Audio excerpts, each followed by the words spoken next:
త్వరలో కొత్త ఆరోగ్యశ్రీ కార్డులు రేషన్ కార్డుతో సంబంధం లేకుండా ఇవ్వాలని ప్రభుత్వ నిర్ణయం అని ఒక కథనం ఇది. ఇందులో వాస్తవానికి మన రాష్ట్రంలో 1300కు పైగా ప్రభుత్వ ప్రైవేటు ఆసుపత్రులలో ఆరోగ్యశ్రీ సేవలు అందుబాటులో ఉన్నాయి. వీటికి సంబంధించిన చికిత్సల సంఖ్య కూడా గతంలో కంటే పెంచింది ప్రభుత్వం. ఆసుపత్రులకు ఉన్న బకాయిలను కూడా ఇవ్వాలని అనుకున్నది. ఇక్కడ సమస్య ఏమిటంటే రేషన్ కార్డు ఆరోగ్యశ్రీ కార్డు కొద్దిమందికి ఉన్నది. రేషన్ కార్డు ఉన్న వారికి మాత్రమే ఆరోగ్యశ్రీ తెల్ల రేషన్ కార్డులకు ఇస్తున్నారు. ఇప్పుడు ప్రతిదానికి తెల్ల రేషన్ కార్డు అని చెప్పడం వలన రేషన్ కార్డుల సంఖ్య ఏటేటా పెరుగుతూ ఉన్నది. ప్రధాన కారణం ఆరోగ్యశ్రీ. అందువల్ల ఏం చేస్తున్నారు, ఇప్పుడు ఆరోగ్యశ్రీకి విరిగా కార్డులు ఇవ్వాలని, మొత్తం తెలంగాణలో ఉన్న ప్రతి పౌరుని ఆరోగ్యానికి సంబంధించిన డిజిటల్ కార్డు ఒకటి తయారు చేయాలని ప్రభుత్వం భావిస్తున్నది. బహుశా ఈ కథనాన్ని బట్టి చూసి అర్థమవుతున్న విషయము, రాబోయే రోజులలో తెలంగాణ ప్రజల హెల్త్ ప్రొఫైల్ పైన ప్రభుత్వం ప్రత్యేకంగా దృష్టి పెడుతున్నది. అంటే ఇవన్నీ చెప్పడానికి వినడానికి బాగానే ఉంటాయి, కానీ ఆచరణకు వచ్చే వరకల్లా ఏమిటి అనేది అసలు ప్రశ్న.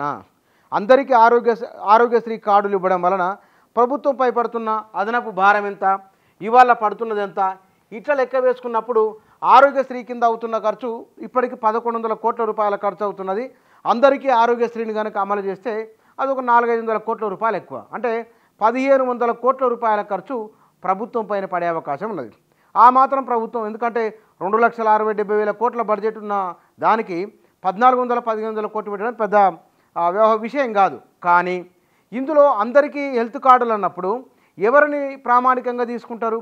మధ్యతరగతి ప్రభుత్వ ఉద్యోగులు, మధ్యతరగతి వారు అన్ని సెక్షన్ల వారు ఉంటారు. ఉద్యోగులు, ఉద్యోగేతరులు, వ్యాపారాలు చేసుకుని ఇత్యాది వారు ఉంటారు. వీరిని ఎవరిని గుర్తిస్తారు, ఏ ప్రామాణికంగా తీసుకుంటారనేది కూడా ఒక ప్రశ్న. ఇది లేదు. ఇక మధ్యతరగతి, ఎగువ మధ్యతరగతి మినహాయించి కనుక మధ్యతరగతి, దిగువ మధ్యతరగతికి అందరికీ ఇస్తామని ఒకవేళ ప్రభుత్వం నిర్ణయం తీసుకుంటే కనుక అదనంగా పడుతున్న భారం ఎంత అనేది కూడా చూడాల్సి ఉంది.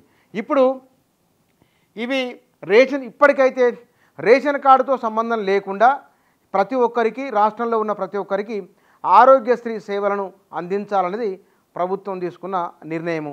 కార్పొరేట్ ఆసుపత్రులలో ఇంతకుముందు ఆరోగ్యశ్రీ కింద కొన్ని చికిత్సలు చేసేవారు కాదు. ఇప్పుడు వాటి సంఖ్యను కూడా ప్రభుత్వం పెంచింది. ఇందులో దగ్గర చికిత్సల సంఖ్య 1376 శస్త్రచికిత్సలు ఇందులో ఉన్నాయి. 289 వైద్య సేవలు. ఆయుష్మాన్ భారత్ కింద 1949 వ్యాధులకు ఈ వైద్యం అందుతున్నది. ఇందులో ఒక్కొక్క కుటుంబానికి 10 లక్షల కవరేజీ ఆయుష్మాన్ భారత్ కింద కేంద్ర ప్రభుత్వం ఇస్తూ ఉన్నది. సరే, ఇవన్నీ ఒక అంశం అయితే కనుక ఇక నుంచి తెలంగాణ రాష్ట్రంలో రేషన్ కార్డుతో సంబంధం లేకుండా ఆరోగ్యశ్రీ సేవలు అందుబాటులోకి రానున్నాయి.